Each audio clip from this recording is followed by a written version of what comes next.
আমি এডিটিংয়ে বসলেই কারেন্ট যায়। আমি ভিডিও মনে করেন আধা ঘন্টা 40 মিনিট, আমি তো ওরকম আহামরি এডিটও দিই না। এডিট করে যখন এক্সপোর্ট দিই 10% এক্সপোর্ট হয় আর যায় কারেন্ট। তো মাঝে মাঝে তো রাগই ওঠে, পিছিয়ে পিছিয়ে ভেঙ্গালাইতে মনে চায়, কিছু করার নাই। এরকম একটা এলাকায় থাকি, না আছে কোনো রাস্তার সুব্যবস্থা, না আছে কোনো বিদ্যুতের সুব্যবস্থা।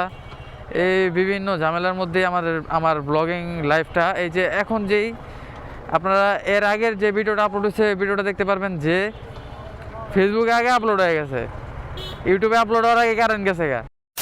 হে everyone, this is Mustakim and welcome back to my YouTube channel Mustakim সটল। তো আই হোপ সবাই ভালো আছেন। তো আজকে অনেক দিন পর নাইট রাইডে বের হলাম।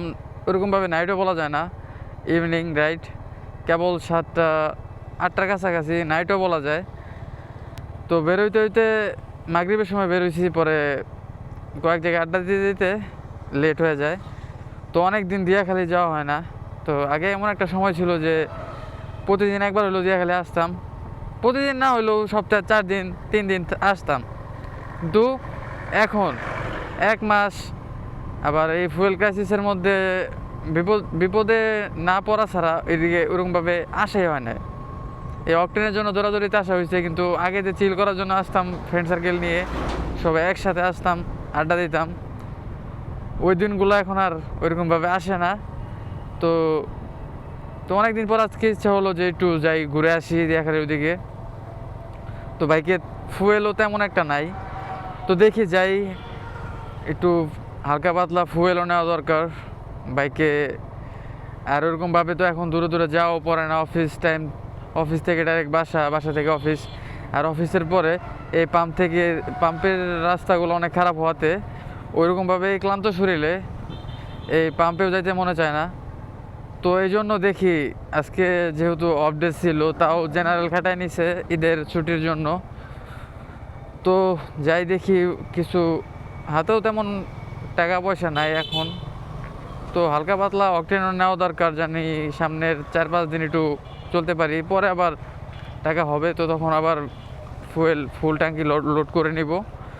তো এখন যাই, হালকা পাতলা নাস্তা করি, তারপর ওইখান থেকে আবার যাওয়া লাগবে পাম্প থেকে আবার আসবো একটু গ্যারেজে, হালকা পাতলা কিছু কাজ আছে গাড়ির। কারণ আমরা এমন রোডে বাইকগুলো চালাই, ম্যাক্সিমাম সময় এগুলো পানির মধ্যেই থাকে, শুকনা বলতে গেলে হয়ই না।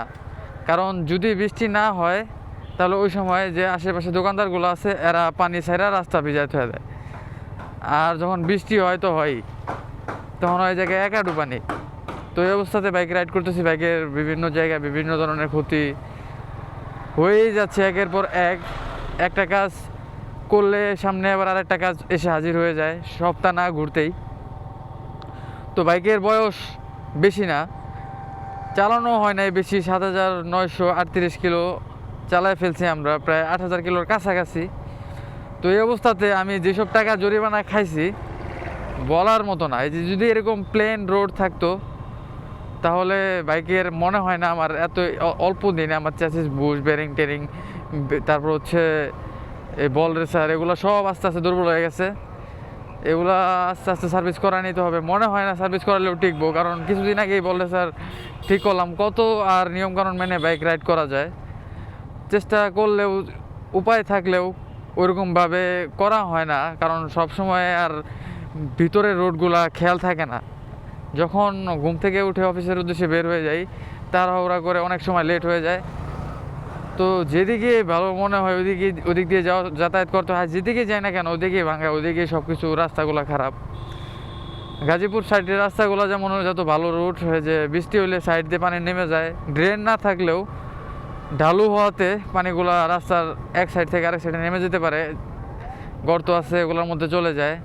কিন্তু আমাদের ওই সাইডটাতে পানি সব রাস্তার মধ্যে থাকে। যদি রাস্তার কাজও করা হয়, এই জমা পানির কারণে রাস্তাগুলো অল্প দিনেই ড্যামেজ হয়ে যায়। তো এই জন্য ওরকমভাবে যে কাঁঠাল বিক্রি করতেছে এইসব জায়গা থেকে, যদি এই যে কাশিমপুর নামা এলাকার এইসব জায়গা থেকে যদি ফল ফ্রুটস, তারপর হচ্ছে কাঁঠাল, এগুলো যদি নিয়ে যান তাহলে আপনারা একদম অর্গানিক পাবেন। সন্ধ্যার দিকে বিকালের দিকে অনেকে আম নিয়ে বসে থাকে বাড়ির সামনে, তারপর কাঁঠাল নিয়ে বসে থাকে। এইসব হচ্ছে একদম গাছ পাকা আম, গাছ পাকা কাঁঠাল। তো দেখি একদিন সময় হলে আসবো, বাসার জন্য বেশি করে আম নিয়ে যাব, কারণ এর মাঝেও আমি আম কিনছি কিন্তু ওগুলা খাই ওরকম মজা পাই নাই। এর আগের বছর একবার এখান থেকে নিয়ে গেছিলাম, খাওয়ার পরে মনে হচ্ছে যে নিজের গাছের আম, আমাদের বাড়িতে যে গাছ আছে গাছের যে আম খাইলে যে টেস্ট পাওয়া যায়, গাছ পাকা আমের তো টেস্ট আপনারা জানেনই, এরকম ফিল পাওয়া যায় এখান থেকে যখন আমরা নিয়ে খাই। তো দেখি যদি এখনও রাস্তায় আশেপাশে পাই তাহলে নিয়ে নিব। তো একটা সময় ফুয়েলের জন্য কত বিপদে পড়ছে, আর এখন এই মোড়ে মোড়ে ফুয়েল কাঁঠাল বিক্রি করতেছে, আম পাইতেছি না। কাঁঠাল আমার পছন্দের না, যদি আম পাই আম নিয়ে যাব বাসার জন্য 2 কেজি আর 3 কেজি যতটুকুই পারি, কারণ বাসায় সবাই আম খেতে পছন্দ করে। আর আমের জুস ওইটা আমার সবচেয়ে বেশি ফেভারেট, এটা আমি বানাই সবসময় ফ্রিজে রেখেই দিই। তো আমরা চলে আসলাম দিয়াখালি। তো ভাবতেছি এখান থেকে খাওয়া দাওয়া করে যাব নাকি আয়সা পরে আবির আগে কি ফুয়েল নিয়ে খামো নাকি খাওয়া যাবি? তো ডিসিশন ফাইনাল। তো এখন আমরা এখানে থামবো না, আমরা আসার সময় থামবো। তো এই জায়গাটা অনেক স্মৃতি। আমরা একটা সময় যখন স্কুলে পড়তাম তো ওই সময় আমরা হাইটে চলে আসতাম, এই মাইলের পর মাইল হাঁটতাম, তখন শরীরে এরকম ক্লান্তি বোধ আসতো না। আর এখন বাইক চালায় আসলেও ক্লান্ত শরীর মনে হয়, ক্লান্ত লাগে। এটা বলতে হবে যে একটা বয়সের গ্যাপ, একটা জেনারেশন আস্তে আস্তে যখন উপরের দিকে উঠে তখন এগুলো আস্তে আস্তে চলে আসে নিজের ভিতরেই। আগে রোদের মধ্যে মাইলের পর মাইল হাঁটতাম, কোনো কিছু হতো না, আর এখন রোদে বেরই হতে পারি না, হাঁটতেও ওরকম আর আগের মতো হাঁটা চলাও করতে পারি না। তো এটাই যে সময় থাকতে সবাই ঘুরে ফেলেন, সময় থাকতে সবাই পাহাড়ে চড়েন, জগৎটাকে দেখেন, বান্দরবানের পাহাড়গুলো হাইকিংগুলো করেন, তাহলে রিয়েল লাইফের ফিলটা পাবেন। কারণ একটা সময় গেলে এগুলা ইচ্ছা থাকলেও করতে মনে যাবে না, কারণ ওই সময় আপনার মনের ইচ্ছা মনের শক্তি থাকলেও শরীরের ওই শক্তিটা থাকবে না, আপনার হাঁটু ব্যথা করবে, মাজা ব্যথা করবে। আমার মনে হয় 18 থেকে 25-30 বছর পর্যন্ত যারা যারা এইসবগুলো দেখেন নাই এগুলো দেখে ফেলেন, পাহাড় পর্বত সমুদ্র এগুলো দেখে ফেলেন, কারণ এখন এই সময় আপনার শক্তি আছে, তো একটা সময় আপনার ওই শক্তিটা থাকবে না, তখন করবেন আফসোস। তো আল্লাহ চাইলে খুব শীঘ্রই যদি সব কিছু ঠিকঠাক থাকে আস্তে আস্তে ট্যুর ট্রাভেল করা শুরু করে দিব, যেসব জায়গায় যাওয়ার ইচ্ছা আছে, যাওয়ার স্বপ্ন ছিল, ইনশাল্লাহ আপনাদের দোয়ায় সব কিছু পূরণ হয়ে যাচ্ছে।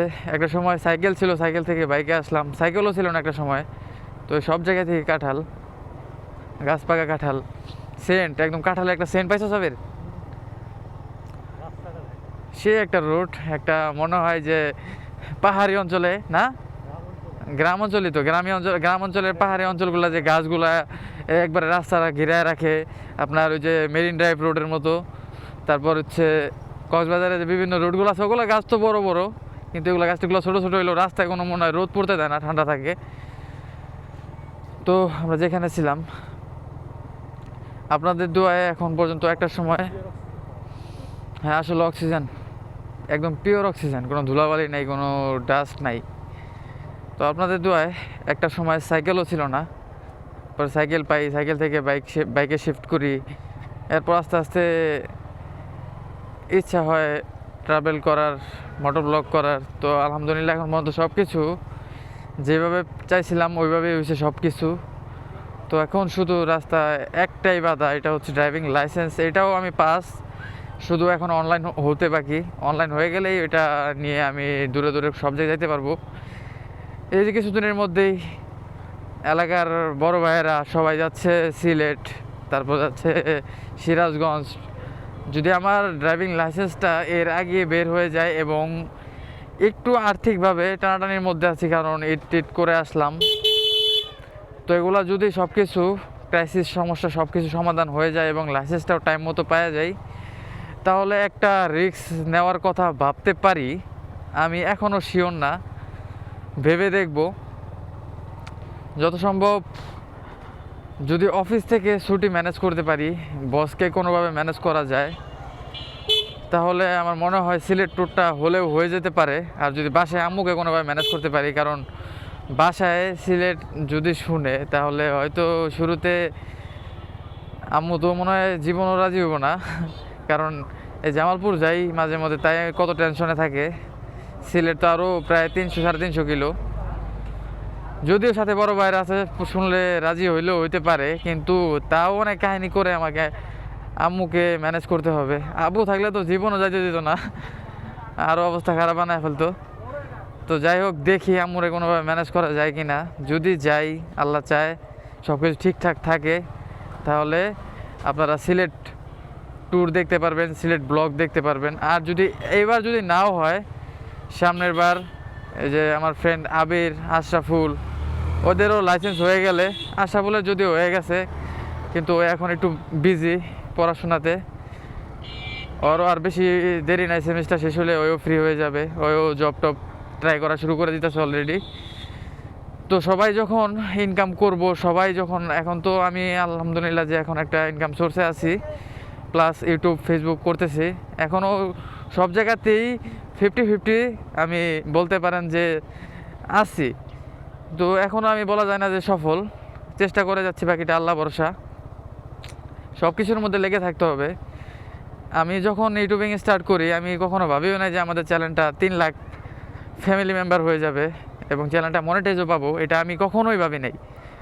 আমার ইচ্ছা শক্তি ছিল এবং আমি লেগেছিলাম, এবং কিছু বড় ভাই ব্রাদার আছে, তাদের গাইডলাইনে আগাতে আগাতে থাকি এবং কাজ করতেই থাকি। আলহামদুলিল্লাহ যে 1-1.5 বছরের মাথায় আমাদের চ্যানেলটা এত বড়, এত গ্রো করে যে আমি কখনো চিন্তাও করি নাই যে চ্যানেলটা, আমার একটা চ্যানেল থাকবে, চ্যানেলে এত অডিয়েন্স থাকবে, চ্যানেলটা মনিটাইজ হবে। এবং একটা চ্যানেল না, আমি ওই গাইডলাইনে আগাতে আগাতে আমার 4-5টা চ্যানেল খাড়া হয়ে গেছে।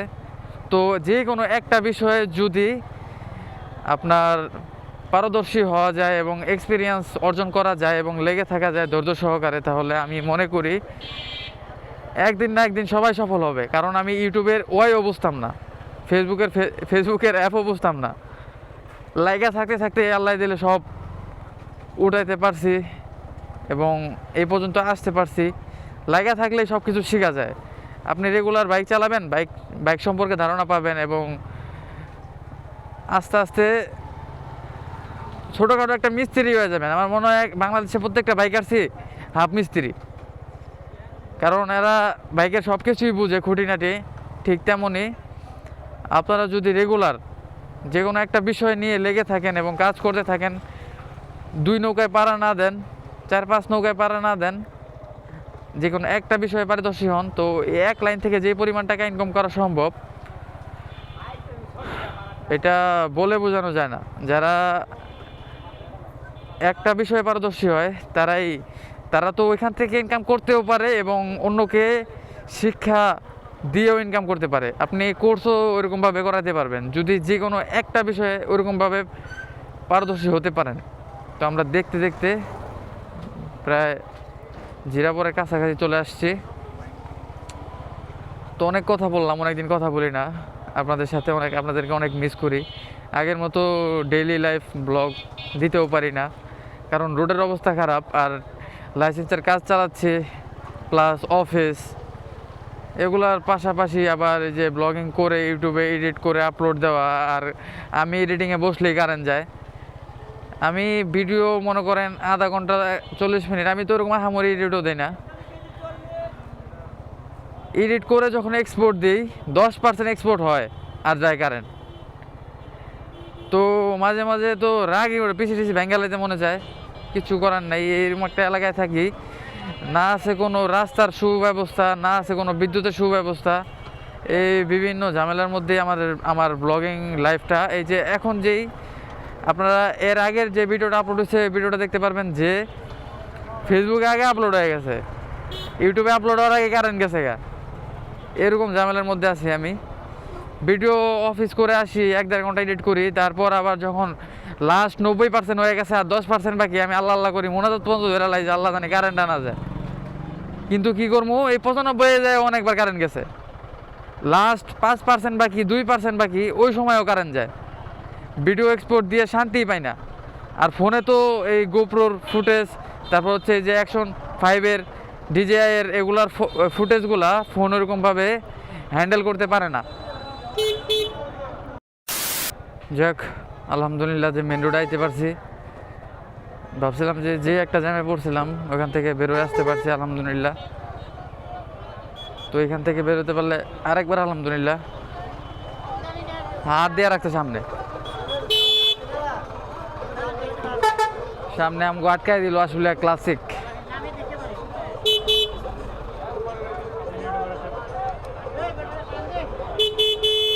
কি বুঝলাম না, এটা কি আসলে ক্লাসিক না? তো ফাইনালি আমরা হাইওয়েতে উঠে গেছি, কিন্তু হাইওয়ের কাতারে পড়ে না আসলে হাইওয়ে এটা। যাই হোক, যেখানে ছিলাম, যারা আশুলিয়া সাভারের দিকে থাকেন তারাই কমেন্ট করেন, জামগড়া বাইপাল এদিকে যারা থাকেন, যারা পিসি ইউজার আছেন, গেম খেলেন, ভিডিও এডিটিং করেন, ফ্রিল্যান্সিং করেন, তারা কমেন্টে জানান যে তাদের কি অবস্থা। আমি ইউটিউব ফেসবুকে একটা ভিডিও আপলোড দিই, ব্লগ আপলোড দিলে 10% বাকি থাকে, 90% হয়ে যায়, ওই সময় যায় কারেন্ট। আবার এক্সপোর্ট দিলে যায় কারেন্ট, একদম টাইম মতো কারেন্ট যাইব। আমি মনে করেন একদম লাস্ট টাইমে পিসির সামনের থেকে চৌকি সরাই না যে এক্সপোর্টটা হয়ে যাব। আমি তো একদিন 90% অবস্থায় এক্সপোর্ট অবস্থায় রেখে আমি একটু নিচে নামছি। আমি তো ভাবছি এক্সপোর্ট হয়ে গেছে, তো আমি সিঁড়িতে নিচে নামতে নামতে গেছে কারেন্ট। আমি তো ভাবছি এতক্ষণ হয়ে যাওয়ার কথা, কিন্তু পরে আমি তো জানি আমার ভিডিও আপলোড হয়ে গেছে। কিন্তু পরে যখন পরের দিন সকালে আমি যখন ওয়াইটি স্টুডিওতে ঢুকে চেক দিচ্ছি, দিয়ে আমার ভিডিও আপলোড হয় না, মনে হয় 99% যায় গেছে কারেন্ট। এই অবস্থাতে আছি, কারেন্ট থাকে না, ভিডিও এডিটিং করে কোনো শান্তি পাই না। আর ডিজিআই এর ফুটেজগুলো একটু ভারী ভারী হয় এবং এগুলা ফোন ওরকমভাবে হ্যান্ডেল করে ফোনে তৈরি সম্ভবই না, পিসি ল্যাপটপ ছাড়া। এ তো প্রথম দেখলাম ইউজ বাইকের শোরুম এই জায়গায়, ভালোই অনেক কালেকশন আছে। একটা দেখো ই আছে 13 জিবিও আছে। তো এই অবস্থাতে আছি আমরা এখন। যে এটা হচ্ছে ফ্লাইওভার আর নিচে হচ্ছে মহাসড়ক। এই মহাসড়ক মহাসমুদ্র হয়ে জায়গা, যখন বৃষ্টি হয় এমন একটা অবস্থা হয়। কিন্তু আল্লাহ দিলে আজকে তো বৃষ্টি ভালোই হয়েছে, কিন্তু পানি তো দেখতেছি না, কই গেছে আমি বুঝতে সিপাতে নেমে গেছে মনে হয়। ও না না, সামনে আছে পানি, এনে মনে নেমে গেছে, একটু ঢালু আছে তো, কিন্তু সামনে পানি আছে, পানিটা মিস করতেছিলাম। এত শুকনো থাকার তো কথাই না, যেই পরিমাণ বৃষ্টি হয়েছে দেখলাম ওই সাইডে। আমরা আজকে বৃষ্টিতে ভিজছি অনেকদিন পরে, আমরা দুই বন্ধু অনেকদিন পর বৃষ্টিতে ভিজলাম। এত শীত লাগছে, এখন মনে হচ্ছে সবাই শোরুমে দিতেছে এবং সার্ভিস সেন্টার দিতেছে উড়া দুরা। আমি বুঝি না, আমি যেটা করতে চাই এটার দিকে মনে হয় বেশি মানুষ ঝুঁকে। তো আমরা চলে আসলাম দেখতে দেখতে দেওয়ান পাম্পে, খুব অল্প সময়ে কথা বলতে বলতে আপনাদের সাথে চলে আসলাম। আমি এমনি সময় যখন আসি আমার রাস্তায় ফুরায় না, আর আজকে যখন আপনাদের সাথে নিয়ে ব্লগিং করতে করতে আসলাম, খুবই তাড়াতাড়ি চলে আসলাম দেওয়ান পাম্পে। তো দেখি অকটেন নেই, বেশি টাকার নেব না, 200 টাকার অকটেন নেই। এখন প্রাইস 145 করে। এই পাম্পে আমরা একটা সময় কত সিরিয়ালে ছিলাম। পানি পরে এখনো দেখছি, সেটাই এই সমস্যাই। বৃষ্টিতে ভেজার সময় বৃষ্টিতে ভিজছিলাম, তো এরপর থেকে বাইকে সিটগুলো এখনো শুকনাই, জাবির প্যান্ট ভিজা গেছে, পিছে বসা ছিল। 200 দেন। ফুয়েলের প্রাইস কি আর কমবো না ভাই? আপনার কি খবর টবর পান না? আপনারা তো ভিতরের লোক। আবার বাড়বো? কটুক ঢুকছে 1.37, 200 টাকা দেখছো 1.37। যেন আমরা কত পাইতাম 200 টাকায়? 120 টাকা জন ছিল ওই দিন। শেষ গাড়ি দিয়ে শুধু অফিস টু বাসা যাই, আর ওরকমভাবে কোনো জায়গায় ঘুরতেও যায় না। যারা বড় বড় লং ট্যুর দেয় তাদের অবস্থা কি? যারা হায়ার সিসি চালায়, বড় গাড়ি আহে তেল নিতে, হায়ার সিসি রয়্যাল এনফিল্ড এগুলো আসে,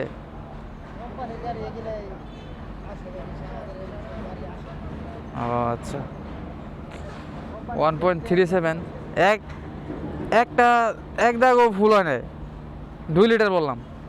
ওট, দেখি আবার কিছুদিনের মধ্যে আবার আসতে হবে ফুল করার জন্য। এখন হাতে এরকমভাবে টাকা পয়সা নাই, এই জন্য আর প্যারা নিলাম না। আর এখন তো অকটেন পাওয়াই যাচ্ছে, লেখা থাক, হাতে যে কয় টাকা আছে এগুলো দিয়ে 2-3 দিন চলতে পারবো। তো অকটেন নেওয়া শেষ, তো এই ঝামেলা পার করে দিয়া খালি যাই, তারপর আবার ক্যামেরা অন করবো।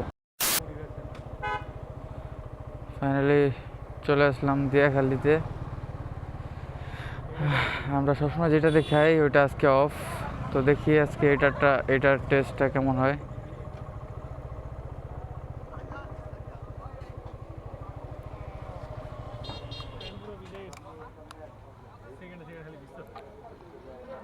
কি কি কি আছে, মুড়ি মুড়ি খেবি, মুড়ি